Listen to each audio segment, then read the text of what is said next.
Roughly 25 people used La-Crosse's Southside neighborhood center as a shelter during last week's winter storm.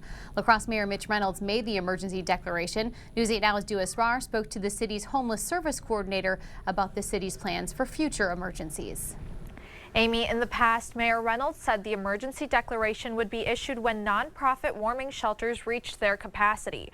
Homeless Service Coordinator Brian Sampson says this declaration was solely because of the weather.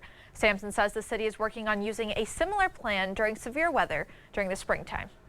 For people who live outside, finding a place to stay during severe weather can be the difference between life or death. There's a lot of people that really care and understand the issue of homelessness and what that means for our community. When last week's winter storm made its way to La-Crosse, Mayor Mitch Reynolds issued an emergency declaration. So this was an emergency plan strictly based off of the weather that was about to hit our community instead of the numbers in our community. The city opened the Southside neighborhood center from 7 a.m. to 8 p.m. We averaged between 25 and 30 individuals in the evening.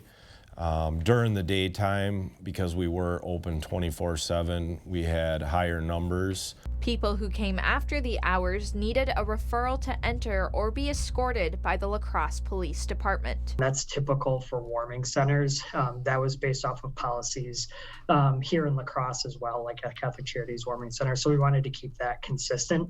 Volunteers and nonprofits, including the Salvation Army and Karuna, provided meals. There were a couple of other meals provided by different agencies and different people as well throughout the time.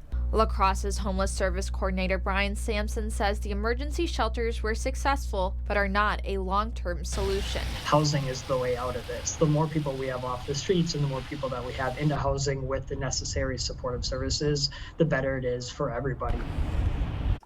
Talon security and cleaning services were used during the emergency declaration. Sampson says the city is still working on calculating the total cost. Amy? All right, thank you, Dua. During the storm, city officials and nonprofits also offered people meals that are still out at Huska Park and then reminded them that that shelter was an option.